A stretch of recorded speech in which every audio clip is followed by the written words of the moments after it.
القرآن خلق الانسان علمہ البیان.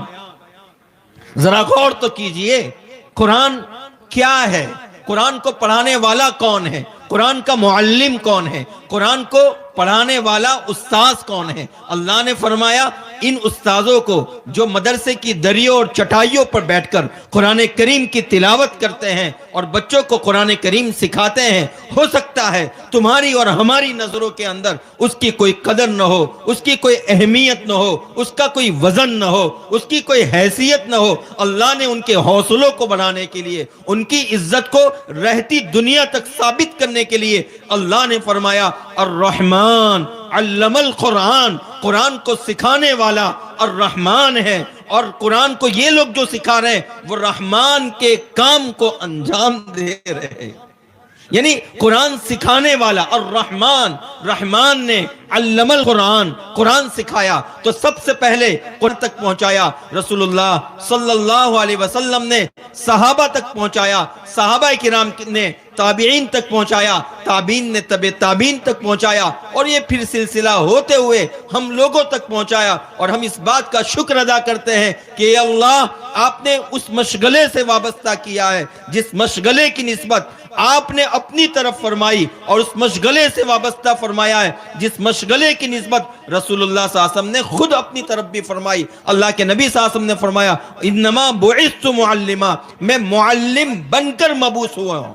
کسی کو اپنے ڈاکٹر ہونے پر فخر ہو، مبارک ہے، ہم بھی آپ پر فخر کرتے ہیں. آپ قوم کی خدمت کر رہے ہیں. انجینئر اور ڈاکٹر اور ججز، وکلاء، دنیا کو سب کی ضرورت ہے اور سب خدمت انجام دے رہے ہیں. لیکن اللہ کی قسم کھا کر کہتا ہوں دنیا کی سب سے بڑی خدمت، دنیا کی سب سے بڑی عزت، دنیا کی سب سے بڑی سرخروئی اور دنیا کی سب سے بڑی کامیابی اور سند اگر کوئی ہے تو الرحمن علم القرآن ہے. رسول اللہ صلی اللہ علیہ وسلم نے ارشاد فرمایا، حضرت عثمان ابن عفان جو ہمارے تیسرے خلیفہ ہیں وہ اس حدیث کو روایت کرتے ہیں کہ ہمارے اور آپ کے آقا امام الاولین والآخرین فخر موجودات حضرت محمد الرسول اللہ صلی اللہ علیہ وسلم نے یہ بات ارشاد فرمائی، خیرکم من تعلم القرآن وعلمہ، خیرکم من تعلم القرآن وعلمہ.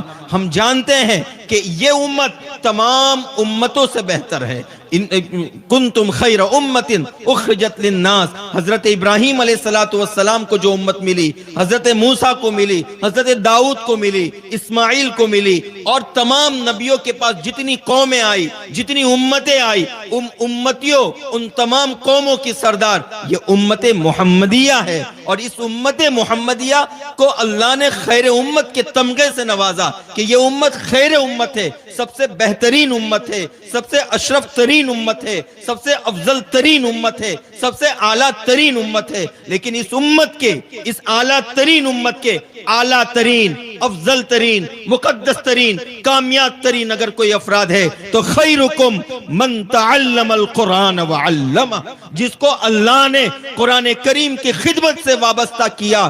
اللہ کی قسم دنیا میں اس سے اچھا، دنیا میں اس سے بڑا کوئی کام نہیں، کوئی کام نہیں. لوگ کہتے ہیں کہ مولوی کرتا کیا ہے؟ قرآن ہی تو پڑھاتا ہے.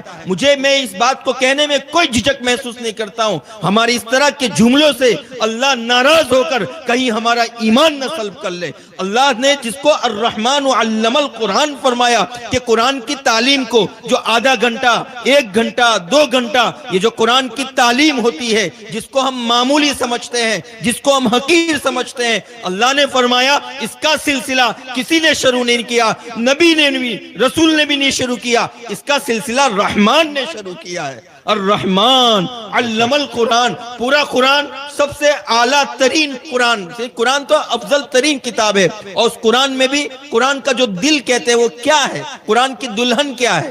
سورہ رحمان ہے. سورہ رحمان کی پہلی آیت الرحمن علم القرآن، رحمان ہے جو قرآن کی تعلیم دیتا ہے. اس کے بعد فرمایا خلق الانسان، انسان کو پیدا کیا.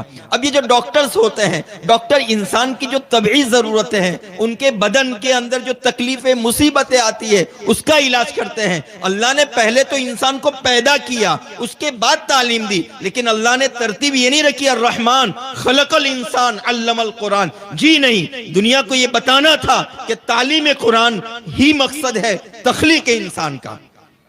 تعلیم قرآن ہی تخلیق انسان کا مقصد ہے، اس لیے الرحمن علم القرآن کہا، پھر خلق الانسان کہا۔ اگر تعلیم قرآن انسان کی زندگی میں نہیں ہے تو اس کی تخلیق انسان کا مقصد ضائع ہو گیا، غارت ہو گیا، بیکار ہو گیا، اور اس نے اپنی زندگی کا نقصان اور خسارہ کر دیا۔ خسرت دنیا والآخرہ ذالک هو الخسران المبین۔ اب میں ایک چھوٹی سی بات عرض کرنا چاہتا ہوں کہ اللہ کے نبی صلی اللہ علیہ وسلم نے فرمایا خیرکم من تعلم القرآن وعلم، خیرکم من تعلم القرآن وعلم۔ یہ ہم اپنے نبی سے پوچھیں کہ نبی آپ کی نظر میں کون اعلیٰ ہے، کس کی خدمت سب سے اعلیٰ ہے؟ اللہ کے نبی فرماتے ہیں خیرکم من تعلم القرآن وعلم۔ اور یاد رکھیں جب نبی بھی دنیا میں آتے تھے تو بے سر و سامانی کے ساتھ آتے تھے، فقر و فاقہ کے ساتھ آتے تھے، غریبی اور مفلسی کے ساتھ آتے تھے۔ ان کے ہاتھ میں روپیہ اور پیسہ نہیں ہوتا تھا، اور کوئی بہت عہدہ اور منصب والے لوگ نہیں ہوتے تھے، بلکہ وہ قوم کے معزز ترین شرفا حضرات میں سے ہوتے تھے۔ تو قوم ان کی بے سر و سامانی کی وجہ سے، ان کے پاس روپیہ اور پیسہ نہ ہونے کی وجہ سے، ان کی غریبی کی وجہ سے ان کو حقیر نظروں سے دیکھتی تھی، ان کے دعوت کا انکار کرتی تھی، ان کو پتھروں سے مارتی تھی، ان کو ستاتی تھی۔ تو آج اگر علماء کرام کے ساتھ بے سر و سامانی کی وجہ سے ہم ناقدری کا معاملہ کرتے ہیں تو ہمیں 1000 مرتبہ سوچنا چاہیے کیا ہم کفار مکہ، قریش مکہ اور قوم نوح، قوم عاد، قوم سمود جن پر اللہ کا عذاب، اللہ کا وبال اور اللہ کی سزاؤں کا معاملہ ہوا، اللہ نے مواخذہ فرمایا، کہیں ہم ان کی چال تو نہیں چل رہے ہیں؟ اللہ تعالی ہمیں صحیح طور پر شعور عطا فرمائے۔ اور ایک قرآن کی آیت